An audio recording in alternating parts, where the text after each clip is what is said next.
హైదరాబాద్ లో కన్సల్టేషన్ మరియు 3500 రూపాయల colour Doppler test Avis hospitals లో ఉచితంగా పొందండి.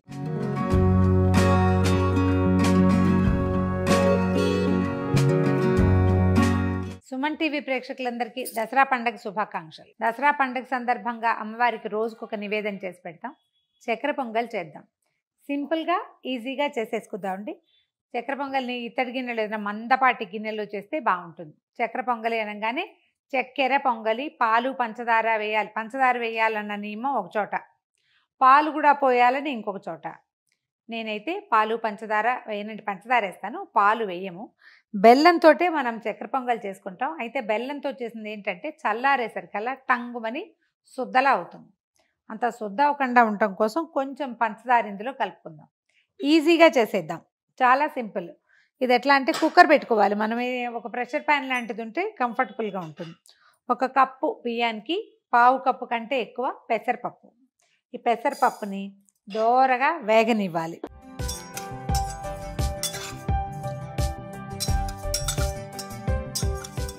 కొంచెం ముదురు వేపు రానిస్తే బాగుంటుందండి. కమ్మని వాసన వచ్చేదాకా సన్నటి మంట మీద వేయించండి. హైలో పెడితే పప్పు పైభాగం వేగిపోతుంది, లోపల వేగదు, అంత అరోమాటిక్ అంతే గుమగుమలాడుతూ రాదు. కనిపిస్తుంది కదా, పెసరపప్పు ముదురుగా వేగింది. ఈ పెసరపప్పుని బియ్యాన్ని కలిపి కడిగేసేయండి. కడిగేసి నీళ్ళు పోసి పొయ్యి మీద పెట్టేయటమే. వేయించిన పెసరపప్పుని కడగచ్చు, కడగాల్సిందే. కప్పు బియ్యం, 1/4 కప్పు పెసరపప్పు కదా కడిగాము. ఒక 2.5 కప్పుల నీళ్ళు పోసి కుక్కర్ 2 విజిల్స్ రానిద్దాం. అన్నం ఒక రవ్వ బిరుసుగా ఉండొచ్చండి, అంటే చాలా మెత్తగా ఉడికిపోవాల్సిన అవసరం ఏం లేదు. కుక్కర్ పెట్టి 2 విజిల్స్ రానిద్దాము. కుక్కర్ చల్లారాక ఈ లోపల మనం ఏం చేద్దామంటే బెల్లము పంచదార పెట్టి కొంచెం బెల్లం రెండింటిని కరగనిద్దాము. పాకం రావాల్సిన పని లేదు, కొంచెం చిక్కబడితే చాలు. కుక్కర్ మూత పెట్టేద్దాం.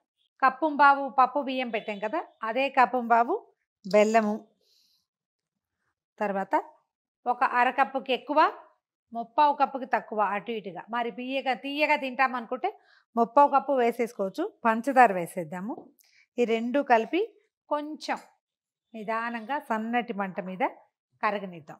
దీనికి చాలా నీళ్ళేం పోయక్కర్లేదు, కొద్దిగా బెల్లం కరగటానికి సరిపడా నీళ్ళు పోస్తే చాలు.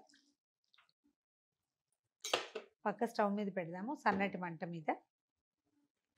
ఇది వేడిగా ఉండాలి, పాకం చల్లగా ఉండాలి అని కాదు, పని అయిపోవాలని పెడుతున్నాం అంతే. పాకం చల్లారినా పర్వాలా, వేడివేడిగా పోసినా ఏమవ్వదు. దీంతో పాటు ఇది అవ్వడం కోసం పెడుతున్నాను. కుక్కర్ ఒకసారి మూత తీసి చూద్దాం ఎట్లా ఉందో. పెసరపప్పు వేగిన వాసన వస్తుంది, కొంచెం పొడిగానే ఉంది చూడండి. ఇందాక మనం పాకం పెట్టాం కదా, ఒకసారి చూపిస్తాను. ఏం లేదు చూడండి, జిగురు ఉందంతే, కానీ తీగ రాకూడదు. ఇప్పుడు ఏం చేద్దామంటే ఈ పాకాన్ని అలాగా అన్నంలో పోసేద్దాం. దబీమని బోర్లించేయద్దు, ఏమైనా చిన్న చిన్న రెసిడ్యూ ఉండేందుకు అవకాశం ఉంది. ఎంతో కొంత కనిపిస్తుంది పంచదారలో, బెల్లంలో కూడా. ఒక మాటు కదిపి దీన్ని విసురుని చేయకూడదు.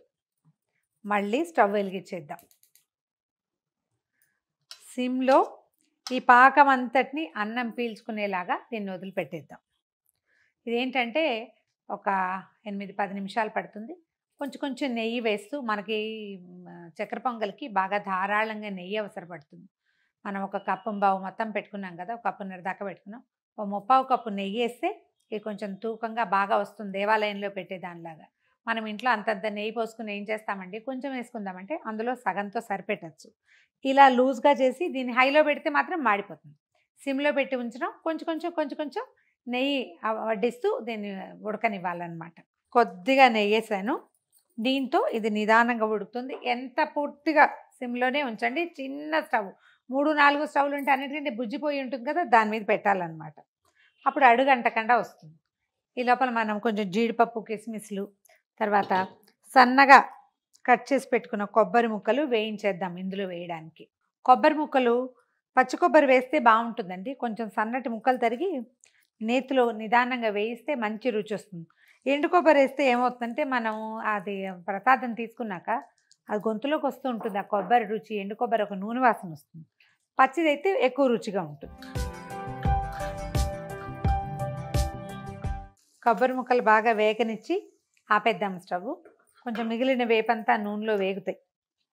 ఇది మొత్తం దగ్గర పడ్డాక అప్పుడు మనం ఈ పదార్థాలు వీటిని జీడిపప్పులు వాటిని వేసేసి ఏలక్కాయ పొడి, తర్వాత ఏమో ఇందులో మెయిన్ ఏంటంటే పచ్చకర్పూరం వేస్తేనే చక్కెర పొంగల్కి రుచి పూర్తిగా అవుతుంది. చిన్న పచ్చకర్పూరం బిళ్ళ తీసుకోవడం, నలిపేసి పొడి వేసేస్తే చక్కగా ఈవెన్గా. ఎక్కువ వేయకూడదండి పచ్చకర్పూరం, చిన్నది వేసుకోవాలి ముక్క. పాయసంలో వేసుకున్నా కూడా ముక్క ఎక్కువ వేసేస్తే ఏమవుతుందంటే ఒక రకమైన చేదు రుచి వస్తుంది. అంత వేయకుండా ఉండాలి. ఊరికే చెప్తున్నా నేను, నా దగ్గర ఏం లేదు. మనకు కావాల్సిన పూర్తి పాకం వచ్చేసిందండి. మీరు గమనించండి, ఈ అన్నానికన్నం పాకానికి పాకం కాకుండా ఒక చిత్రమైన మెరుపు వస్తుంది దీంట్లో.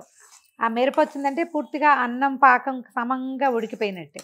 ఇదిగో కొంచెం అడుగు అంటుతానంటుంది. ఇలాంటప్పుడు తీసేసేయాలి. స్టవ్ ఆపేసి కొంచెం పచ్చకర్పూరం బిళ్ళ వేసుకుంటాం. ఈ ఏలక పొడిలోనే అది కూడా వేసేసి దంచేసాం. అలా దంచుకోవచ్చు. అది వేసేద్దాము.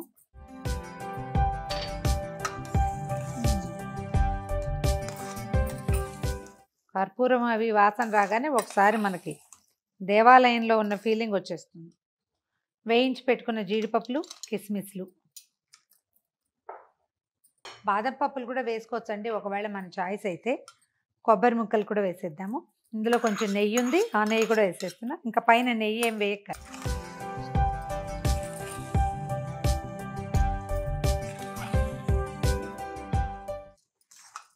ఇలా చేస్తే మనం కేజీ 2 కేజీలు కూడా అవలీలుగా చేసేయగలుగుతామండి.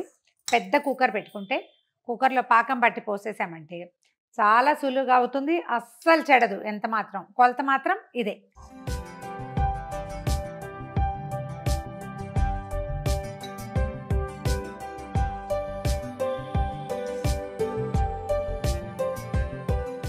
ఘుమఘుమలాడుతున్న చక్కెర పొంగలి సిద్ధంగా ఉంది. అమ్మవారి నివేదనలో ఇది చాలా ప్రముఖ పాత్ర వహిస్తుంది.